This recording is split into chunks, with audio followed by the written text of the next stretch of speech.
नमस्कार, आप देख रहे हैं वेब दुनिया। मैं हूं रूना आशीष और मेरे साथ हैं चंदन। और इनकी एक्टिंग से महक जरूर आती है। हाय। और इस बार वो कुछ ऐसा धमाका करने के मूड में है जो 3 दिन में धमाका शुरू तो हो जाएगा लेकिन खत्म होने का नाम नहीं लेगा। How are you Chandan? How is life? And ये 3 दिन का धमाका मुझे समझ में नहीं आ रहा है। आप एक्सप्लेन कीजिए। थैंक्स फॉर हैविंग मी रूना। बहुत मजेदार है। जैसे आपने बहुत अच्छा इंट्रोडक्शन दिया, चंदन की खुशबू आएगी।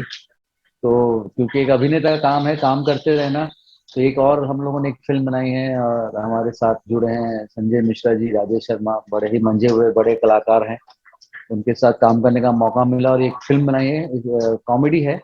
बहुत बेहतरीन कॉमेडी है। मतलब जनरली लोग हंसना भूल गए हैं आजकल, इतनी परेशानियां हैं, पैंडेमिक, ये वो, कोविड वायरस इस बीच में, और थिएटर में लोग जाना कम हो रहा था और फिल्में नहीं चल रही हैं। इन सब जद्दोजहद के बीच में ये फिल्म आ रही है, कॉमेडी लेके आए हम लोग। 30 तारीख को आ रही है और बस यही है कि ये खुशबू और आपके थ्रू और लोगों तक पहुंचे हमारा संदेश। Definitely definitely. मुझे ये बताइए कि इसका जब मैं ट्रेलर देख रही थी, मतलब संजय मिश्रा जी, आप बोल रहे हैं कॉमेडी है, ठीक है, लेकिन जिस तरीके से आप बिहेव करते हैं एक दूसरे के साथ, मुझे कॉमेडी नहीं लग रही है। मुझे बड़ा सा हाँ, ऐसा रहस्य लग रहा है उसमें।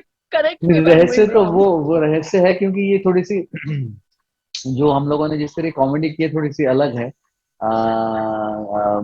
क्या बोले, मतलब थोड़ी सी एक अब्सर्ड कॉमेडी है। और एक रिक्शे वाली कहानी है। संजय जी एक रिक्शे वाला बने हैं और मैं एक सवारी हूँ, और इन दोनों के बीच में 3 दिन में क्या क्या होता है वही ये फिल्म है। तो काफी मजेदार है कॉमेडी ही है, एक सोशल कॉमेडी है, क्योंकि एक छोटे तबके का आदमी है जो जिसको पैसों की किल्लत है, घर में बीवी है, बच्चा है, लड़की पढ़ नहीं पा रही है। तो फिर ये सवारी जो आता है उसको झांसा देता है, बोलता है कि आपको हम इतना पैसा देंगे और आप आ जाइए। तो कैसे वो लालच में फंस जाता है उसके, और ये फिल्म कैसे डामाडोल चलती है। लवली। शूट कहाँ की गई ये? आवाज, मतलब वो ऐसा लग रहा है जो रिक्शा ड्राइवर, ये तो यूपी का है क्योंकि इस तरीके के रिक्शा उत्तर प्रदेश में चलते हैं, मुंबई में तो नहीं चलते हैं ऐसे टाइप के रिक्शा। जी हाँ। तो शूट कहाँ का है? ये शूट हम लोगों ने लखनऊ, बनारस के पास एक छोटा सा शहर, छोटा शहर है, टाउन या बोले या तहसील बोले, चुनार, चुनार करके एक जगह है। तो चुनार में अच्छा। हम लोगों ने इसकी शूटिंग की, थोड़ी बहुत बनारस में भी हुई है। और हाँ, यूपी के चुनार, चुनार में ही मोस्टली हम लोग सारा शूट थे उसके आसपास। तो आपका कभी कोई रिक्शा का ऐसा एक्सपीरियंस रहा है क्या? क्योंकि सर्टनली आप दिल्ली से हैं तो हो सकता है आसपास के इलाके में आपको ऐसा रिक्शा मिला भी होगा। नहीं नहीं, बिल्कुल। मैं तो बचपन से रिक्शा और ऑटो इन्हीं में चढ़ा हूँ। और रिक्शा नॉर्थ इंडिया में जनरली, दिल्ली में भी जिस इलाके से मैं हूँ वहाँ पे रिक्शा का बहुत चलते हैं, और उसका किराया भी बहुत कम हुआ करता था। मुझे लगता था कई बार हम लोग जब स्कूल जाते थे तो वो बस्ता वो लटका के रिक्शा में वो इम्प्रोवाइज होता था ऐसे, बेंच के ऊपर बेंच बना के वो बच्चे स्कूल जाते थे हम लोग। और तो हाँ, रिक्शे के साथ बहुत पुराना सफर रहा है, एक रिलेशन रहा है। इनफैक्ट नोएडा में जब कई, या मतलब कहीं भी, नोएडा ही नहीं, कई बार मैं अपने नाटक की रिहर्सल, बड़ी बड़ी शेक्सपियर की जो मोनोलॉग होती थे, मैं रिक्शे पे बैठ के याद करता था और चीख चीख के बोलता था। और मेरे सारे दोस्त जो रिक्शा लेते थे वो सब परेशान हो जाते थे, क्या पगला गया है भाई। मतलब उनको मुफ्त में शेक्सपियर आप सुनाते थे? हाँ, रिक्शा पे बैठ के शेक्सपियर सुनाता था मैं उनको, अपने नाटक की रिहर्सल करता था और तैयारी करता था, और वो रिक्शा चलती थी यहाँ से, और बहुत सारे लोग उसमें चढ़े। और रिक्शा वाले का थोड़ा वो, कई बार ऐसा होता है ना कि रिक्शा खींचने में भी बड़ा टाइम लगता है। कई बार 3 की जगह 4 लोग बैठ जाते हैं, गोद में बच्चा बैठ जाता है, तो रिक्शा वाले की हालत पस्त हो जाती है ना इस ऐसे सिचुएशन में। तो यार, आपको 2 बीघा जमीन याद आई कि नहीं, जब वो हाथ बिल्कुल रिक्शा बिल्कुल। लेकर बलराज साहनी साहब खींचते हैं? और आई थिंक बहुत हृदय विदारक था वो। पता नहीं, मुझे एकदम रिक्शा तो मुझे वही या मुझे 2 बीघा जमीन बहुत अच्छे से याद है। Bimal Roy, one of my favourite directors, उनके सबसे, इनफैक्ट ये इसमें मतलब बिमल रॉय, ये जो 2 बीघा जमीन की बहुत मजेदार मजेदार कहानी है, किस तरह बलराज साहनी गए थे उनसे मिलने, रिक्शा वाला के गेटअप में गए थे वो मिलने उनके ऑडिशन में, क्योंकि बिमल रॉय को, क्योंकि बलराज साहनी क्या थे, वो सूट बूट में रहने वाले आदमी थे, पढ़े लिखे एकदम, हाँ, अंग्रेज। हाँ। तो सबको लगता था कि बलराज साहनी सूट बूट में है तो ये क्या कर पाएगा रिक्शा वाले का रोल। जब बलराज साहनी ने सुना तो वो विमल दास से मिलने गए और उन्होंने रिक्शे वाले का गेटअप वेटअप करके उन्होंने स्क्रीन टेस्ट दिया और फिर उनको ये रोल मिला था। अरे वाह। या तो आइकॉनिक फिल्म है 2 बीघा जमीन। अब हम तो खैर उसके आसपास भी नहीं है, लेकिन हाँ सर, सर, इंस्पायर्ड इंस्पायर्ड तो sure sir, sure, I am sure sir. Sanjay ji और ने भी जब मुंबई ये के रोल रिक्शा किया होगा वालों उन्होंने ने सोचा आप होगा। और मुंबई के हाँ। रिक्शा वालों ने आपको कितनी कितनी बार मना किया है डेस्टिनेशन पे अरे ले जाने के यार, लिए? हम नहीं जाएंगे, हम नहीं जाएंगे। अरे तो जाओगे कहाँ? मार्स में जाओगे? वीनस जुपिटर कहाँ जाओगे? कई बार लोग अपना आपा भी खो बैठते हैं कि यार ये क्या है, कहाँ जाना है। तो ये जनरली इस तरह की जो रिक्शा वाले की फितरत, ये हमारे नॉर्थ इंडिया में बहुत होते हैं, जहाँ पे कोई कुछ भी दाम मांगता है। दिल्ली में जनरली, जब मैं कॉलेज में पढ़ता था, मतलब अगर आप Siri fort, I don't know आप दिल्ली से कितनी वाकिफ है। I I know, I Delhi know, I में नो। तो दिल्ली में फेस्टिवल देखने जाते थे फिल्में, सीरी फोर्ट हाँ, ऑडिटोरियम। हाँ जी, हाँ जी। और रात हो जा, और अच्छी अच्छी फिल्में आती थी, फेलिनी और ये वो तारकोफ्स्की, ये सब। तो थोड़ा शौक था फिल्म देखने का। तो रात हो जा, क्योंकि वो फ्री में देखने मिलती थी फिल्में, कार्ड बनवा हाँ, लो। हाँ, हाँ। तो फिल्म देख के निकलते थे, तो रात को रिक्शा विक्शा मिलता ही नहीं था, कोई कुछ भी मांगता था। और खास से दिल करोल बाग जाएंगे तो बोलते 150 रुपये, 100 रुपये। ये एक बहुत बड़ी प्रॉब्लम थी जो बॉम्बे में कभी फेस की गई, लेकिन ये हाँ बॉम्बे में चलते रहता है कि यहाँ नहीं जाएंगे, वहां नहीं जाएंगे। बट मीटेड डाउन हमेशा फेयर वो सही रहता दैट्स ट्रू।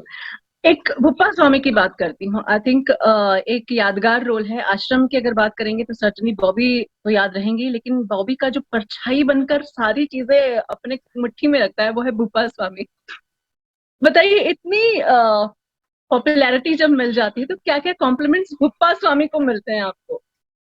कॉम्प्लीमेंट्स तो हर तरीके के मिलते हैं, बहुत कॉम्प्लीमेंट्स मिलते हैं एक्चुअली। कई बार लोग तो पाँव में गिर जाते हैं, आशीष मतलब कि गोपाल स्वामी की जय हो, जपनाम जपनाम करते हैं।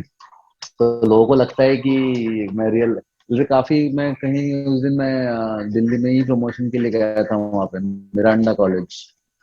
तो वहाँ पे कुछ लड़कियां बोले पास आने से डर रही थी। उनको लगा कि यार भोपाल स्वामी रियल लाइफ में भी ऐसी ही है। मैंने अरे यार क्या बात कर रहे हो, ऐसा कुछ नहीं है। फोटो वोटो फिर सेल्फी वेल्फी खिंचवाई उन लोगों ने। उससे पहले सब डर रहे थे कि यार ये, सबको लगता है कि मैं रियल। फिर एक मैं कभी बहुत ही सीनियर कपल, मतलब दे वर मस्ट बी इन 70s और 80s, they came up to me said we saw your show and but you are very sweet in real life। मैंने सर ऐसा नहीं है, मैं मतलब पॉकेट में खंजर लेके नहीं घूमता हूँ किसको तो भूंग दिया, ऐसा नहीं है। वो एक रोल था, ऐसा कुछ भी नहीं है। तो बहुत बहुत सराहना मिली इस फिल्म को, तो मैं आभारी हूँ। बॉबी देओल, प्रकाश झा, एमएक्स के सब ने मुझे चुना। आपकी नजर से आश्रम को इतना प्यार जो मिला है उसके पीछे कोई दो वजह क्या हो सकती है आपकी नजर से? अरे इसका स्क्रिप्ट जो है बहुत अनोखा था। प्रकाश जी का, प्रकाश जी स्क्रिप्ट पे बहुत काम करते थे, तो उन्होंने ये जो स्क्रिप्ट जो जिस तरह से उन्होंने लिखा, उसमें काफी मतलब रोमांच भरा हुआ था इस शो में।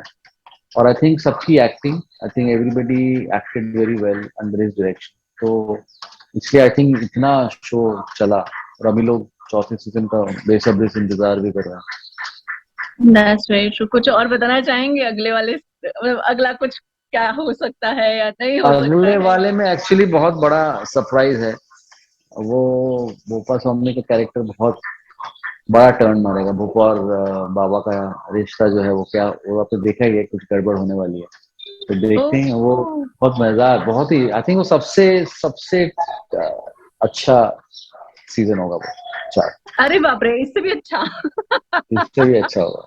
मतलब आप चांद जाने वाले हैं, लगता है चांद मार्स हाँ वहाँ। बिल्कुल, चांद मार्च से वहां पे जाने वाले हैं। लेकिन ऑडियंस को मैं बता रहा हूँ, क्योंकि मैं इस शो का हिस्सा हूँ इसलिए नहीं, बट ये कहानी बहुत बहुत जबरदस्त होने वाली है सीजन 4 में। अच्छा, तो शूट एग्जैक्टली कहाँ पर किया, क्योंकि वो बहुत भव्य सा लगता है। हम लोगों ने इसका शूट जयपुर में किया और भोपाल में किया। तो जयपुर में आश्रम लगाया गया, वहां पे सजाया गया, वहां पे किया हम लोगों ने। और काफी सारा शूट हम लोगों ने भोपाल में भी किया, आसपास के इलाकों में। Lovely, lovely. और Otherwise, are you happy with your life? This is what you wanted. यही सोचकर दिल्ली से निकले थे. I am very happy with my life. I am never been better. Every day it's improving. Little things I'm trying to mend with myself, and a lot of things have changed. And it's only improving day by day.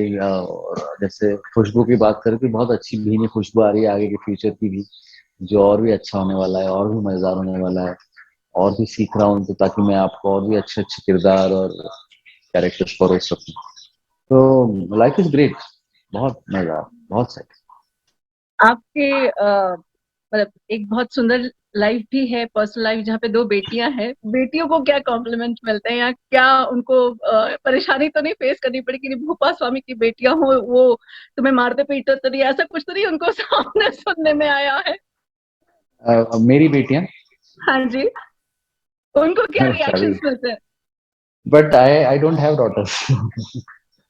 I'm so sorry. I'm so sorry. Maybe No, I it's okay. read No, some no, wrong information. oh no, no, it's I no, I read don't about the have. director. Sorry, I read about हाँ, the director हो director. सकते हैं, but Sorry, yaar. नहीं, but anyways, girl child, if I ever have, why not? And also giving them right education and taking them. Yeah, I mean, देश में जरूरत है कि लड़कों को पढ़ाया जाए, उनको आगे बढ़ाया जाए, और उनके साथ भेदभाव ना किया जाए कि लड़का लड़की के बीच में, वो थोड़ा सा बैलेंस बनाना पड़ेगा. बिल्कुल, बिल्कुल, बिल्कुल. सो व्हाट्स नेक्स्ट, और क्या करने वाले हैं अब आप लाइफ में? अभी देखिए वो 3 दिन आ रही है, फिर एक हॉटस्टार पे मेरा एक शो कर्म युद्ध करके आने वाला है, जो सतीश कौशिक है उसमें और पावली दाम है, वो मैंने किया. उसमें मैंने एक छोटा सा रोल किया है, जो it's like almost like a small appearance, but it's nice. I play a journalist in it. Oh, Yeah, lovely. he's actually a very loud and sort of very active journalist. तो मैंने journalist का role किया है उसमें. तो उसके बाद मैं एक फिल्म कर रहा हूँ रवीना टंडन जी के साथ. फिल्म का नाम है पटना शुक्ला, जो अरबाज खान प्रोड्यूस कर रहे हैं. उसकी शूटिंग अभी अगले महीने शुरू होगी. तो अभी तो इन चीजों में यही चीजें हैं. और आश्रम 4 फिर शूट होगा, वो आएगा अगले साल. लवली. चलिए, पूरी बातचीत करने के लिए बहुत बहुत शुक्रिया. लुकिंग फॉरवर्ड फॉर आश्रम, फॉर वो 3 दिन, और many more coming from your. Thanks a lot. Thank you.